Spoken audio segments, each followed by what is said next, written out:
World's are colliding, Punjab and Haryana. Family drama है, romance है, wrestling है, कॉमेडी है, फन है, बहुत कुछ है। हमने तो यही सोच के बनाई है कि ऑडियंस को बहुत अच्छी लगेगी क्योंकि हमें बड़ा मजा आया। पंजाब और हरियाणा का जो ये कॉम्बिनेशन है ये पहली बार है और मुझे लगता है कि बहुत फ्रेश है, लोगों को अच्छा लगेगा। तो कूड़ी हरियाणवी वल्दी स्टोरी के बारे में थोड़ा बताएं।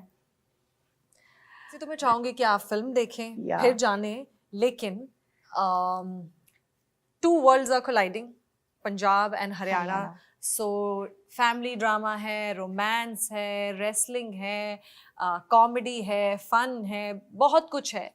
सो basically about a guy who falls in love, a Punjabi guy falls in love with a Haryanvi girl and इनको रेसलिंग पसंद नहीं है, मुझे रेसलिंग बहुत पसंद है। और कैसे उन दोनों का मुलाकात होती है, फिर फैमिलीज पता नहीं पसंद करती है नहीं करती। तो I think it's all about their journey of their, finding love in each other and how they make it in the end, with a lot of things happening around. So too much happening actually in the film. तो but थोड़ा थोड़ा shortcut में मैंने आपको बताया। जैसे सोनम जी ने बताया, मतलब एक पंजाबी लड़के को एक हरियाणवी लड़की के साथ इश्क मोहब्बत प्यार होता है और मतलब वो उसको पा पाता है या नहीं, या फिल्म में देखोगे और कैसे फैमिलीज इन्वॉल्व होती हैं इस रिलेशन में। और बिकॉज दोनों पहलवानों की फैमिली हैं तो दोनों मतलब रेसलिंग को प्यार करते हैं। I am the only one जिसको रेसलिंग नहीं अच्छी लगती, वो कैसे इन्वॉल्व होता है वो बंदा रेसलिंग में, और ये चीज़ें फिल्म में देखने को मिलेंगी आपको। और कैरेक्टर है बस वैसे ही चुलबुला सा कैरेक्टर है जैसा आम फिल्मों में होता है मेरा, और फिल्म में एक हरियाणवी लड़की का कैरेक्टर प्ले कर रही है सोनम। मेरे कैरेक्टर का नाम है नीलम और मेरे का नाम है शिवजोत, जैसे आप ट्रेलर में देखा होगा। तो नीलम ऐसा ना, ऐसी इंट्रोडक्शन है इसकी, नीलम नीलम बोल रही सो, नीलम बोल रही सो। तो वो जब आप फिल्म देखोगे तो आपको बहुत ही खूबसूरती से वो चीज़ें, हर बंदे की इंट्रोडक्शन फिल्म में दिखाई जाएगी। सो हर बंदे का काम बहुत अच्छा है। अगर आपने ट्रेलर देखा है, अगर आज जैसे आज ट्रेलर रिलीज हुआ है पीवीआर में जुहू में, तो आप उसमें हर बंदे के कैरेक्टर की, जैसे योगराज सर का एक कैरेक्टर है, प्रॉपर प्रोमिनेंट कैरेक्टर है पूरी फिल्म में, आपको थ्रू आउट दिखेगा। यशपाल जी ने बहुत अच्छी एक्टिंग की है through out the film, because he is a living legend, अच्छा काम कर रहे हैं।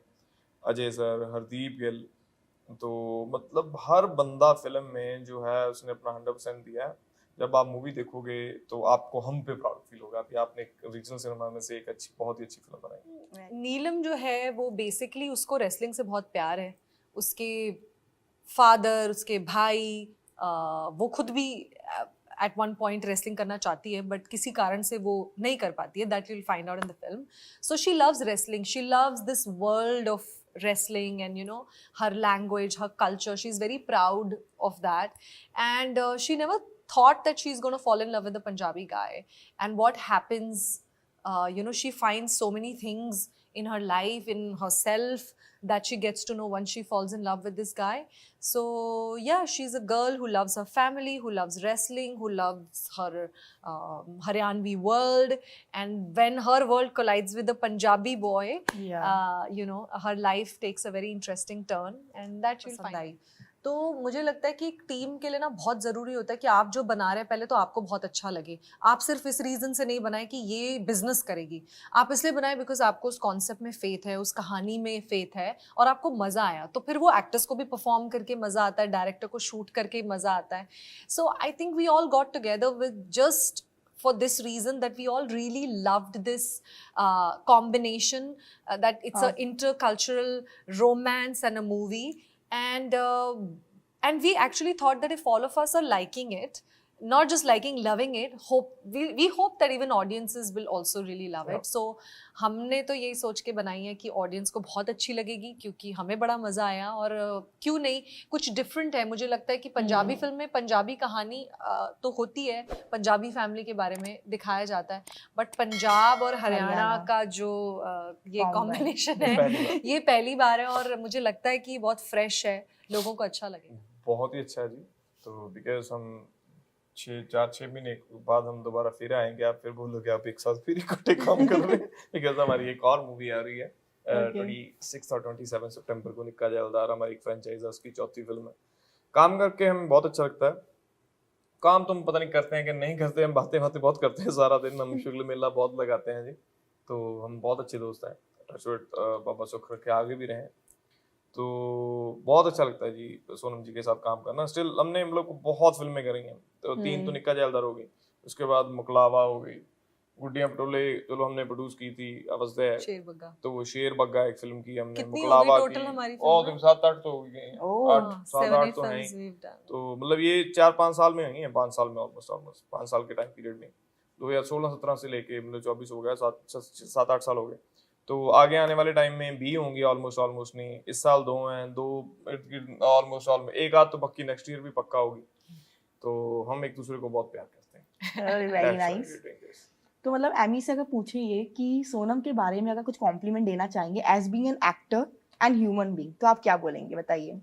देखो जी, मैं ਤਾਂ ਕੀ ਕੰਪਲੀਮੈਂਟ ਦੇਣਾ, ਪੂਰਾ ਪੰਜਾਬ ਪੂਰਾ ਇੰਡੀਆ ਸੋਨਮ ਨੂੰ ਇੰਨਾ ਜ਼ਿਆਦਾ ਪਿਆਰ ਕਰਦਾ ਹੈ। ਮੈਂ ਤਾਂ ਸਾਰੀਆਂ ਕੁੜੀਆਂ ਨੂੰ ਕਹਿੰਦਾ ਵੀ ਤੁਹਾਨੂੰ ਸੋਨਮ ਬਾਜਵਾ ਵਰਗਾ ਬਣਨਾ ਚਾਹੀਦਾ। ਤੁਸੀਂ ਆਪਣੇ ਆਪ ਨੂੰ ਟਾਈਮ ਦਿਓ, ਲਾਈਕ ਤੁਸੀਂ ਆਪਣੀ ਬੋਡੀ ਤੇ ਵਰਕ ਕਰੋ, ਫਿਜ਼ੀਕਲੀ ਆਪਣੇ ਆਪ ਤੇ ਵਰਕ ਕਰੋ, ਤੁਸੀਂ ਇੰਡੀਪੈਂਡੈਂਟ ਬਣੋ, ਤੁਸੀਂ ਮਤਲਬ ਕੰਮ ਕਰੋ, ਮਿਹਨਤ ਕਰੋ। ਇੰਡੀਪੈਂਡੈਂਟ ਇਨ ਦਾ ਇਹ ਨਹੀਂਗਾ ਵੀ ਤੁਸੀਂ ਆਪਣਾ ਪਰਿਵਾਰ ਛੱਡੋ ਜਾਂ ਕੁਝ ਕਰੋ, I am not saying in that way.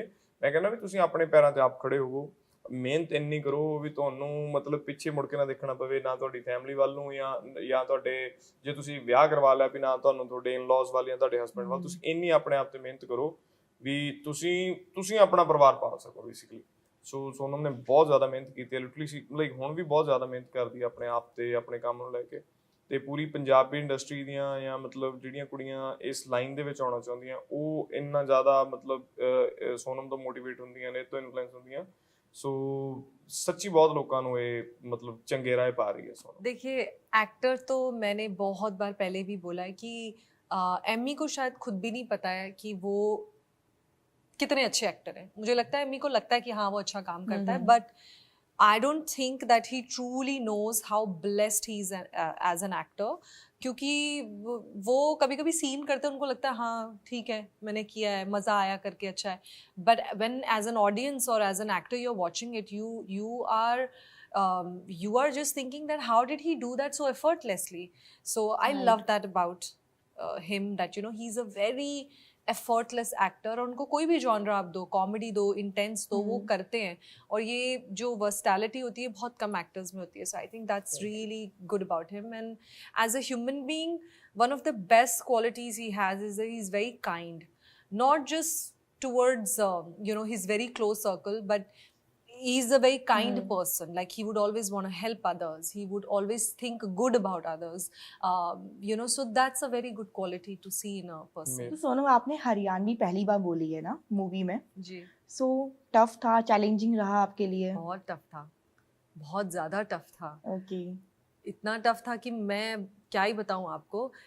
एक नई लैंग्वेज करना जिससे आपका कोई राब्ता ना रहा हो कभी पहले, आपने हरियाणवी मैंने उतनी सुनी थी जितनी फिल्मों में, जैसे कुछ बॉलीवुड फिल्मों में जितनी हरियाणवी बोली होगी सिर्फ वही सुनी थी। तो दूसरी लैंग्वेज में काम करना तो डिफ़िकल्ट होता है। And I am just very thankful that I got this opportunity, क्योंकि मुझे शुरू से था कि यार कभी एक हरियाणवी कैरेक्टर करने को मिले, because I just love the language and I find it super cool, and the language has its own flavor, तो मुझे बहुत पसंद थी।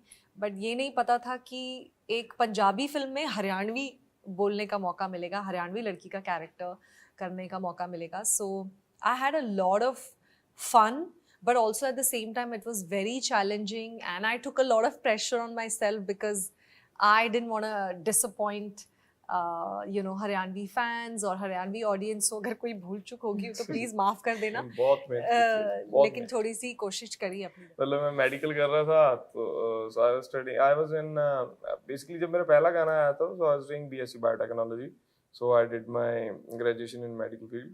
सो उसके बाद मैंने एमएससी में एडमिशन लिया, लेकिन तब तक मेरे गाने चल गए थे। तो उसके बाद मैं पटियाला गया था एमएससी के लिए, तो पंजाबी यूनिवर्सिटी, तो वो छोड़ के फिर मैं वापस आ गया। मेरे भाई ने बुला लिया वापस, चंडीगढ़ में भी यहीं आ जा, म्यूजिक का काम मोस्टली चंडीगढ़ के इर्द गिर्द ही हो रहा था। तो मैंने पहले ग्रेजुएशन भी चंडीगढ़ में की है। सो मैं वापस चला गया। उसके बाद फिर जो एमएससी थी, मास्टर्स थी, वो छूट गई। तो उसके बाद मेरे गाने आ गए, 1-2 मैंने खुद से किए। उसके बाद फिर कंपनीज इन्वॉल्व हो गई। तो एक गाना फिर मैंने अपनी वाइफ के लिए किया था, तो उसके लिए फिर मैंने उस गाने का वीडियो बनाया इन 2012 आई थिंक। तो उसके वो गाना बना, उसके बाद एल्बम्स आई। देन 2015 में मेरा डेब्यू हुआ था मूवीज में। तो उसका भी मतलब बिकॉज 2014 में मैं अमरिंदर पाजी के साथ, जिनके साथ मैंने डेब्यू किया था मूवी में, उनके साथ मैं शोज के लिए गया हुआ था ऑस्ट्रेलिया में। तो उनके साथ वहाँ पे अच्छी बॉन्डिंग मंगी कारज पाजी के साथ। तो रिदम बॉयज पंजाब का बहुत बड़ा प्रोडक्शन हाउस है, तो उनसे मिला। लेकिन वापस आके उन्होंने बोला कि हम एक मूवी कर रहे हैं, तो एक प्रमोशन के साथ था उनके साथ मैं एक मूवी के लिए। तो वहाँ पे थ्रू आउट मैं अंबर पाजी से मिला और उन्होंने मेरा ऑडिशन नहीं लिया, लेकिन मेरे को नरेशन दी मूवी की। तो एंड वैसे मैं बैठा हूँ, सुन रहा हूँ, और सुन के मैं वापस चला गया। नेक्स्ट डे मैंने अगले दिन फ़ोन किया उनको सुबह नेक्स्ट मॉर्निंग, तो पाजी भी कैसे करना है, कब आना है, मेरे को बता दो। वो बोले भी हमें लगा तेरे को अच्छी नहीं लगी मूवी, तू करना नहीं चाहता। मैं कहा पाजी मेरे को तो पता ही नहीं सुनते कैसे हैं, क्या करते हैं, मेरे को नहीं पता। मैं कहा आप जैसे बोलोगे मैं वैसे डायलॉग बोल दूंगा, आप ऐसा करने के लिए बोलोगे मैं वैसा बोल दूंगा, लेकिन मेरे को पता कुछ नहीं है अभी क्या होता है फिल्मों में क्या नहीं। तो वैसे ही जैसे म्यूजिक शुरू हुआ था वैसे ही फिल्में शुरू हो गई। वो बोलते थे हंस के बोल दे, मैं हंस के बोल देता था। वो बोलते थे थोड़ा मतलब लाउड बोल दे, मैं लाउड बोल देता था। थोड़ा हल्के से बोल दे, मैं वो बोल देता था। वो पहली फिल्म चल गई तो I was so blessed, I am so blessed till right now. तो वो पहली फिल्म जिस बंदे की मतलब इतनी बड़ी सक्सेस हो, वो एक मतलब सिर्फ मेरे लिए नहीं थी, वो पंजाबी सिनेमा के लिए बहुत बड़ी फिल्म थी। इन 2015 अंग्रेज वाज द फर्स्ट फिल्म। तो उसने मतलब ट्रेंड चेंज किया था उस फिल्म में, फिल्म मेकिंग का और सारी चीज़ों का। उससे पहले भी काम होता था, लेकिन वो फिल्म के बाद थोड़ा सा मतलब ओवरसीज की ऑडियंस ज़्यादा इन्वॉल्व हो गई, फिल्म के बजट बढ़ने लग गए और फिल्में जो काम ज़्यादा करने लगी ओवरसीज में। तो फिर उसके बाद स्टिल कंटिन्यू, हिंदी का नहीं पता चला कब आ गई, और कभी अभी हॉलीवुड करेंगे वो भी नहीं पता चला। वो मतलब सीख के भी आते हैं, उनको भी मतलब गॉड गिफ्ट ही होता है। गॉड के अलावा कोई गिफ्ट नहीं हो सकता, वो सिर्फ गॉड गिफ्ट ही होता है हर जगह। हम वहाँ यहाँ पे बैठे हैं, ये भी गॉड का गिफ्ट ही है जी। तो हाँ, अगर मेरे पॉइंट ऑफ व्यू से आप बोलोगे, मेरा होली सोली सारे गॉड गिफ्ट है। मतलब मेरी खुद से वो दूसरे वाली मेहनत नहीं रही सीखने वाली। तो हाँ, मतलब ऐसा नहीं कि हमने वैसे मेहनत नहीं की। ऑब्वियसली आप कंसिस्टेंसी या आप काम करते हो, जब किसी फील्ड में रहते हो, रहते तो बहुत ज़्यादा मेहनत करनी पड़ती है, राइट। वो हम कर रहे हैं, स्टिल कर रहे हैं, और आगे भी करनी पड़ेगी। टिकने के लिए भी करनी पड़ती है और आगे बढ़ने के लिए भी करनी पड़ती है। तो वो मतलब वो लोगों का प्यार है इतना जी, तो जिन्होंने इतना मौका दिया, यहाँ तक हम पहुंचे हैं, तो मैं बस के आगे भी जाएंगे। अच्छा, बट वी हर्ड दैट कि आपको चाइल्डहुड में या फिर बुली किया गया था लुक्स पे, तो व्हाट डू यू फील, थोड़ा बताएं। मतलब आज you are rational rush because मैंने एक इंटरव्यू में ये बोल दिया था, की मेरी बोला मम्मी का फोन आ गया। तूने बुली कीता? किन्ने कीता? So I don't want to start only this conversation. किन्ने बुली कीता? रंग करके थोड़ा बुली किन्ने कीता इतनों? ओहो छड्डो हुण। पुआरा ने चाचियां ताईं? नो नो नो अरे वाई वास्ते नहीं मुझे कहने नो नो नो वो तो मेरे को भी किया था छोटे हुए। तो हमारे ना वहाँ पे एक मतलब बाबा जी आते थे, तो जब मैं हुआ था मेरा मतलब रंग बहुत ही ज्यादा मतलब वैसे बोल दो जैसे मतलब थोड़ा डार्क था कम्प्लेक्शन। तो बोले ये मैटर नहीं करती चीजें, काला पक्का चिट्टा गोरा कुछ नहीं मैटर करता हमारे लिए। तो आम जो वो चोले देते थे ना, चोले पहनने के लिए, वो बाबा जी को देते थे वाइट, मतलब वाइट चोले देते थे भी आपने वाइट पहनना है ना। तो जो गिफ्ट करते थे फैमिलीज हमारी या चाचे ताए जिनके मतलब लड़के गोरे होते थे, लड़कियां गोरी होती थी। तो मैं था काला जब मैं हुआ, तो मेरे घर वालों ने काला चोला दिया बाबा जी को। वो बोले काला क्यों दिया? वो बोले हमारे पास बच्चा काला हुआ है तो हम काला चोला दे। मैं कहता जमदे ही मैं कहा तुसी रेसिज्म कर रहे हो मेरे नाल है ना। तो लेकिन वो डजंट मैटर, वो पंजाब मतलब वो पंजाब की बात नहीं कर रहा, वो हमारे यहाँ पे होता ही है पूरे इंडिया में। वो चीजें मतलब लोग इर्द गिर्द बोल देते हैं, लेकिन वो डजंट मैटर। वो एक सर्टेन टाइम के बाद वो सब कुछ निकल जाता है। Doesn't matter. सॉरी तेरा क्वेश्चन मैं खा लिया। नहीं कोई चक्कर नहीं है, चंगा है, नहीं तो मेरी मम्मी का फोन आ जाना ऐसी। सो या ठीक है, थैंक यू।